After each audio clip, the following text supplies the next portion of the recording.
कर्मों का फल। गांव में एक किसान रामलाल रहता था। वह बहुत ही मेहनती और ईमानदार व्यक्ति था, परंतु उसके पड़ोसी श्यामलाल में ईर्ष्या भरी थी। वह हमेशा रामलाल को नीचा दिखाने और उसे नुकसान पहुंचाने की कोशिश करता था। एक दिन श्यामलाल ने रामलाल की खेत में जानबूझकर आग लगा दी, जिससे उसकी सारी फसल जलकर राख हो गई। रामलाल बहुत दुखी हुआ, लेकिन उसने भगवान पर भरोसा रखा और बिना किसी से शिकायत किए फिर से मेहनत करने लगा। कुछ महीनों बाद बारिश के मौसम में श्यामलाल की छत गिर गई और उसका पूरा घर बर्बाद हो गया। गांव वालों ने उसे मदद की पेशकश की, लेकिन रामलाल ने न सिर्फ उसकी मदद की, बल्कि अपने खेत से अनाज भी उसे दिया। श्यामलाल को अपनी गलती का एहसास हुआ। उसने रामलाल से माफी मांगी और कहा, मैंने तुम्हारे साथ बुरा किया, लेकिन तुमने मेरे साथ भलाई की। अब मुझे समझ में आया कि कर्मों का फल हमें अवश्य मिलता है। रामलाल मुस्कुराया और बोला, हम जो भी कर्म करते हैं उसका फल हमें देर सवेर जरूर मिलता है, इसलिए हमेशा अच्छे कर्म करने चाहिए। श्यामलाल को अपनी गलती का एहसास हो चुका था, लेकिन उसकी अंतरात्मा उसे कचोट रही थी। उसने निश्चय किया कि अब वह कभी किसी के साथ बुरा नहीं करेगा और रामलाल की तरह नेक इंसान बनेगा। इसके बाद वह रामलाल के पास गया और बोला, भाई, क्या तुम मुझे अपने साथ काम करने दोगे? मैं भी मेहनत करना चाहता हूँ और अपनी गलतियों का प्रायश्चित करना चाहता हूँ। रामलाल एक दयालु व्यक्ति था।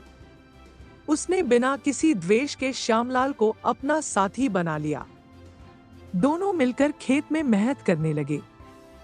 रामलाल ने उसे खेती के नए तरीके सिखाए और धीरे धीरे श्यामलाल भी एक अच्छा इंसान बन गया। गांव के लोग यह देखकर बहुत खुश हुए कि पहले जो दो पड़ोसी दुश्मन थे, वे अब अच्छे मित्र बन गए हैं। श्यामलाल ने अपने कर्मों से साबित कर दिया कि सच्चे मन से किया गया पश्चाताप इंसान को नया जीवन दे सकता है। कुछ वर्षों बाद दोनों की मेहनत रंग लाई और उनके खेत लहलहा उठे। गांव में उनकी ईमानदारी और परिश्रम की मिसाल दी जाने लगी। श्यामलाल ने सीखा कि बुरे कर्मों का फल हमेशा बुरा ही होता है, लेकिन अगर कोई सच्चे मन से अपनी गलतियों को सुधारना चाहे तो उसका भविष्य उज्जवल हो सकता है। समय बीतता गया और रामलाल और श्यामलाल की दोस्ती और भी गहरी हो गई। अब वे न केवल एक साथ खेती करते, बल्कि जरूरतमंदों की मदद भी करते। गांव के लोग उनकी ईमानदारी और परोपकार की बहुत सराहना करने लगे। एक दिन गांव में भीषण अकाल पड़ा। नदियां सूख गई, खेतों में अनाज उगना बंद हो गया और लोग भूख से परेशान हो गए। लेकिन रामलाल और श्यामलाल ने मिलकर पहले से ही अनाज का भंडारण कर रखा था। उन्होंने बिना किसी स्वार्थ के गांव वालों को मुफ्त में अनाज बांटने का फैसला किया। गांव के लोग भावुक हो गए और बोले, अगर तुम दोनों हमारे साथ न होते तो शायद हम भूख से मर जाते। तुम्हारी नेकदिली ने हमें बचा लिया। श्यामलाल की आंखों में आंसू थे। उसने सोचा, अगर मैं पहले की तरह स्वार्थी रहता तो शायद मैं भी किसी की मदद नहीं कर पाता। सच में कर्मों का फल इंसान को जीवन में बहुत कुछ सिखा देता है। रामलाल मुस्कुराया और बोला, जब हम अच्छे कर्म करते हैं तो ईश्वर हमारी हर परिस्थिति में मदद करता है। इसलिए जीवन में हमेशा सच्चाई और भलाई का रास्ता चुनना चाहिए। गांव में अब रामलाल और श्यामलाल की मिसाल दी जाने लगी। उनका जीवन इस बात का प्रमाण बन गया कि अच्छे कर्मों का फल अवश्य मिलता है और जो दूसरों की भलाई करता है वह खुद भी सुखी रहता है। समय बीतता गया और रामलाल और श्यामलाल की नेकदिली की चर्चा आसपास के गांवों तक पहुंचने लगी। लोग उनकी ईमानदारी और परोपकार से प्रभावित होकर उनके पास सलाह लेने आने लगे। वे जरूरतमंदों की मदद करने और अपने ज्ञान को बांटने में कभी पीछे नहीं हटते थे। एक दिन गांव में एक अमीर सौदागर आया। उसने सुना था कि रामलाल और श्यामलाल बहुत ईमानदार हैं और लोगों की मदद करते हैं। उसने उन्हें परखने के लिए सोचा कि क्यों न इन्हें लालच में डाला जाए।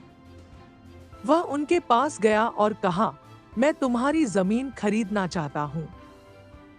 मैं तुम्हें बहुत धन दूंगा जिससे तुम आराम से जिंदगी बिता सकते हो। श्यामलाल कुछ पल के लिए सोच में पड़ गया, लेकिन रामलाल ने शांत स्वर में कहा, हमारी जमीन केवल एक संपत्ति नहीं है, यह हमारी मेहनत और जीवन का आधार है।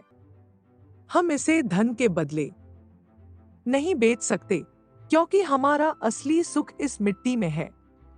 श्यामलाल को भी एहसास हुआ कि उनका असली धन उनकी ईमानदारी और परिश्रम है, न कि पैसा।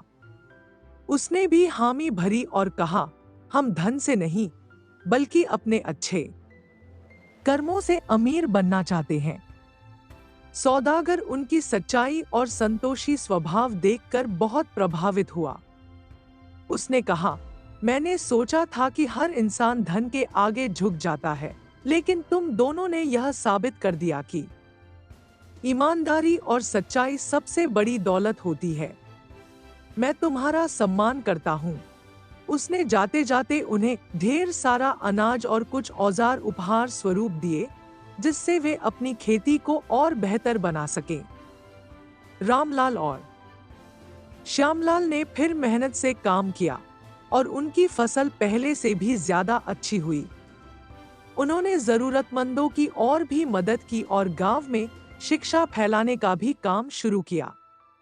अब उनका जीवन न केवल खेती तक सीमित था, बल्कि वे गांव के अन्य लोगों को भी अच्छा जीवन जीने की प्रेरणा देने लगे। धीरे धीरे उनका गांव समृद्ध होने लगा और हर कोई प्रेम और परिश्रम की राह पर चलने लगा। रामलाल और श्यामलाल की मेहनत और ईमानदारी की बदौलत गांव संपन्न हो चुका था। अब वहां के लोग मेहनत, सच्चाई और परोपकार को ही सबसे बड़ा धर्म मानने लगे थे। समय बीता और अब रामलाल और श्यामलाल बूढ़े हो चुके थे, लेकिन उन्होंने अपनी यह सीख अगली पीढ़ी को डोट देने का निश्चय किया। वे गांव के बच्चों को शिक्षा देने लगे और उन्हें कर्मों की महत्ता समझाने लगे। वे कहते, बच्चों, जीवन में केवल धन कमाना ही सफलता नहीं होती, बल्कि अच्छे कर्म करना ही असली जीत होती है। जो व्यक्ति सच्चाई और मेहनत से जीवन जीता है, वह हमेशा सुखी रहता है। गांव के युवा भी उनकी बातों से प्रेरित होकर अच्छे कार्य करने लगे। वे न केवल खेती में मेहनत करने लगे, बल्कि गांव को और भी सुंदर बनाने के लिए नई योजनाएं भी लाए। एक दिन गांव में फिर से एक विपत्ति आई। आसपास के इलाकों में डाकुओं का आतंक बढ़ गया था। वे गांवों में लूटपाट कर रहे थे और लोगों को नुकसान पहुंचा रहे थे। जब डाकुओं ने रामलाल और श्यामलाल के गांव की ओर रुख किया, तो गांव वालों ने डरने के बजाय एकजुट होने का फैसला किया। गांव के लोगों ने आपस में मिलकर एक योजना बनाई। उन्होंने गांव की रक्षा के लिए पहरेदारी शुरू की और खेतों में छुपकर बैठ गए। जब डाकू आए, तो गांव वालों ने साहस और बुद्धिमानी से उन्हें घेर लिया और उन्हें भागने पर मजबूर कर दिया। डाकू हारकर बोले, हमने कई गांव लूटे, लेकिन पहली बार ऐसा गांव देखा जहां सभी लोग एकजुट और ईमानदार हैं। हम अपनी गलती मानते हैं और आगे से बुरे कर्म नहीं करेंगे। रामलाल ने उन्हें समझाया, बेटा, जीवन में अगर सुख चाहते हो तो मेहनत और ईमानदारी का रास्ता अपनाओ। दूसरों का हक छीनने से कभी खुशी नहीं मिलती। अगर तुम मेहनत से काम करोगे तो तुम्हें खुद ही सफलता मिलेगी। डाकू उनकी बातों से प्रभावित हुए और उन्होंने अपराध छोड़ने का फैसला किया। वे भी गांव में बस गए और मेहनत से जीवन जीने लगे। अब रामलाल और श्यामलाल का जीवन पूरा हो चुका था। वे संतोष और खुशी के साथ इस दुनिया से विदा हुए। लेकिन उनकी दी हुई सीख हमेशा गांव वालों के दिलों में बसी रही। गांव अब सिर्फ एक साधारण गांव नहीं था, बल्कि एक ऐसा स्थान बन चुका था जहां ईमानदारी, मेहनत और अच्छे कर्मों की पूजा की जाती थी। नई पीढ़ी ने यह सीख अपनाई कि कर्मों का फल हर इंसान को मिलता है, अच्छा हो या बुरा। इसलिए हमें हमेशा अच्छे कर्म करने चाहिए। इस कहानी से हमें यह सीख मिलती है कि कर्मों का फल अवश्य मिलता है, इसलिए हमें हमेशा अच्छे कर्म करने चाहिए। अच्छे कर्मों का फल हमेशा अच्छा होता है और बुरे कर्मों का फल बुरा। अगर हम अपने जीवन में मेहनत, सच्चाई और परोपकार को अपनाते हैं तो हमें कभी भी किसी चीज की कमी नहीं होगी। जीवन में हमेशा अच्छे कर्म करने चाहिए, क्योंकि कर्मों का फल अवश्य मिलता है। यदि हम किसी के साथ बुरा करेंगे तो समय आने पर हमें उसका दंड मिलेगा।